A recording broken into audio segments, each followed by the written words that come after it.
네, 지난 10일 윤석열 정부 임기 반환점을 맞은 날이었습니다. 윤 대통령의 임기 반환점 돌았으니 약속은 어느 정도 지켜졌는지 살펴보도록 하겠습니다.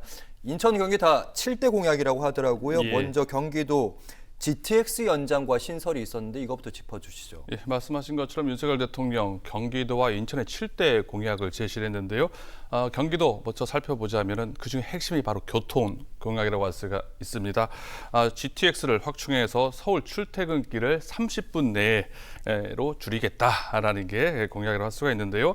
먼저 올해 3월 달에요. 수서와 동탄을 잇는 GTX A 노선이 개통을 했고요. 또 올 연말에는 파주 운정과 서울역을 잇는 노선이 추가 개통이 될 예정입니다. 다만 GTX A 노선, C 노선이 이제 평택과 연장하는 안이 올 연말까지 타당성 검증 결과를 지금 기다리고 있는 상황인데요. 하지만 평택시가 부담해야 될 예산이 3,700억 원입니다. 이게 기초 지자체에서 감당할 수준이 아니기 때문에 국비를 확보하지 않는 이상 평택시가 추진하기는 어렵다라고 볼 수 있다고 할 수가 있고요. 문제는 GTX C 노선이라고 할 수가 있습니다. 올해 초에 윤석열 대통령까지 참석한 상황에서 착공식을 가졌습니다만은 아직까지 첫 삽조차 뜨지 못하고 있는 상황입니다. 사업 시행자죠. 현대건설 컨소시엄이 이제 토지주와의 소송이 있고요. 또 인근 지자체와의 갈등, 반발 등으로 인해서 착공계를 아직 내지 못하고 있는 상황입니다.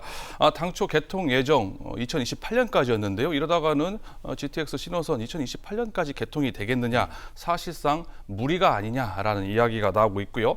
나머지 노선들이죠. GTX D, E, F 노선 역시 제5차 국가철도망 구축 계획에 포함을 시켜야 되는 문제가 남아 있고요. 그 이후에도 각종 절차를 진행을 해야 됩니다. 예타 선정도 돼야 되고. 제가 이 부분 한번 여쭤볼게요. 국가 철도망 계획에 포함된다는 게 5년 단위로 짜지는 건데 예. 아직 여기에도 안 들어간 거예요? 예, 이게 바로 이제 다가오는 이제 내년에 이제 제5차 국가철도망 구축 계획에 포함을 시켜야 그리고 난 다음에 이제 또 예타 대상에 또 포함을 시켜야 되고 또 예타 이후에 예타가 1 이상을 나와야 되고 그 기간이 한 5, 6년이 걸립니다. 빨라야. 예. 그리고 이제 착공을 해도 최소 5년이 걸리기 때문에 한 10년 이상은 빨라도 순조롭게 진행도 걸리기 때문에 경기도민의 출퇴근 부담 앞으로 여전할 것이라고 볼 수가 있을 것 같습니다. 최소 10년 그리고 예. 막상 확정돼도 착공식은 있어도 벌써 첫 삽도 뜨기 힘들다 이런 말씀 뜨지를 못한 상황입니다. 이해했습니다.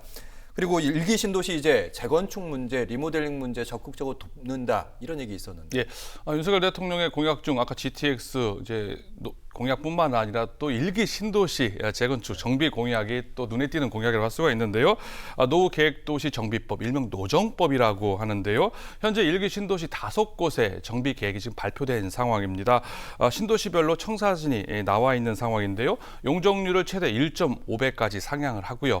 재건축 안전진화를 면제하는 특혜를 담은 내용이 바로 이 노정법의 골자라고 할 수가 있습니다. 그러니까 규제는 완화하고 사업성을 높여서 일기 신도시 재건축을 활성화시키겠다, 지원하겠다라고 볼 수가 있습니다. 하지만 이런 노정법 통과 시행 이후에도 여전히 걸림돌이 남아있다고 볼 수가 있습니다. 막대한 예산을 어떻게 확보를 하느냐 문제, 또 불확실한 부동산 시장의 문제라고 할 수가 있습니다.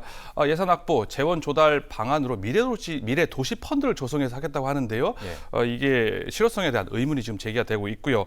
또 지금 좀 나아지고 있습니다만 좋지 않은 부동산 시장 역시 이 신도시 재건축에 대한 우려스러운 부분이라고 할 수가 있습니다. 또한 입주민들이 부담해야 되는 부담 그 문제, 그리고 또 동의율을 일정 부분 확보를 해야 되는데요. 이 역시 쉽지 않은 산적된 과제라고 할 수가 있기 때문에 과연 이 같은 상황에서 윤석열 정부의 계획이 과연 실현 가능성이 있겠느냐, 일기 신도시, 노후 신도시들이 잘 정비될 수 있겠느냐 우려가 좀 커지고 있는 상황입니다. 정부가 마련하는 기금도 잘 안 되고 가구당 부담금도 크고 거기에다가 부동산 시장도 안 좋다고 하니까 앞으로도 좀 쉽지 않아 보이기는 하는데 어쨌든 인천으로 넘어가도록 하겠습니다. 인천도 이제 7대 공약인데 그중에 대표적으로 수도권 매립지. 예, 그렇습니다. 인천의 가장 해묵은 과제가 바로 수도권 매립지 대체 매립지 조성인데요. 윤석열 대통령이 후보 시절에 7대 공약에 이 역시 가장 먼저 포함되어 있었던 공약이라고 할 수가 있습니다. 특히 수도권 매립지 대체 매립지 조성을 위해서 총리실 내에 전담기구를 설치하겠다라는 게 공약이었는데요. 하지만 현재 수도권 대체 매립지를 조성하기 위한 인천시를 포함한 환경부, 경기도, 서울시죠. 4자 협의체 대체 매립지 공모에 들어갔습니다만은 3차의 공모 모두 다 실패한 상황 아니겠습니까?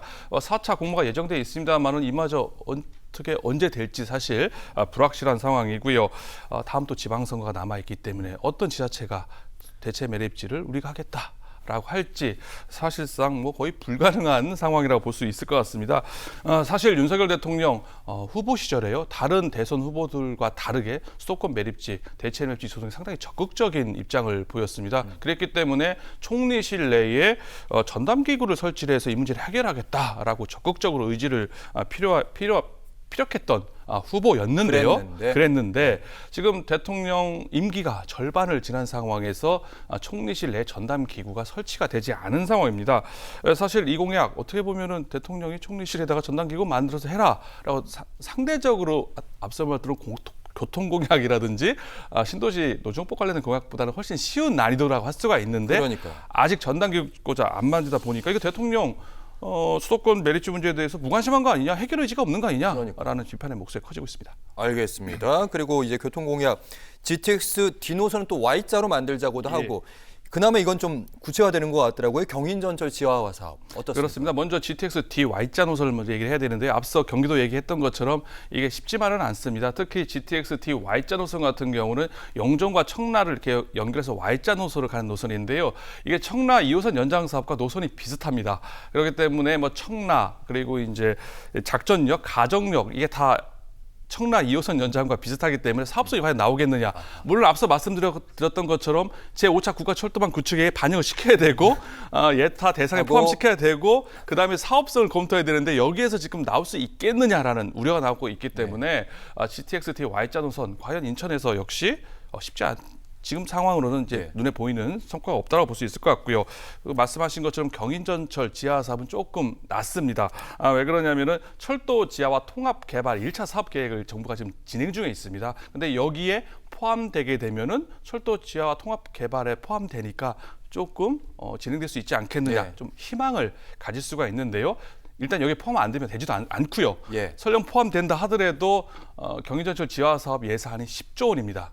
과연 이 10조 원을 어떻게 조달하느냐, 만드느냐 때문에 과연 이 사업 철도 지하화 통합개발 일체 포함돼도 과연 진행될 수 있을까라는 우려가 나오고 있는 상황인데요.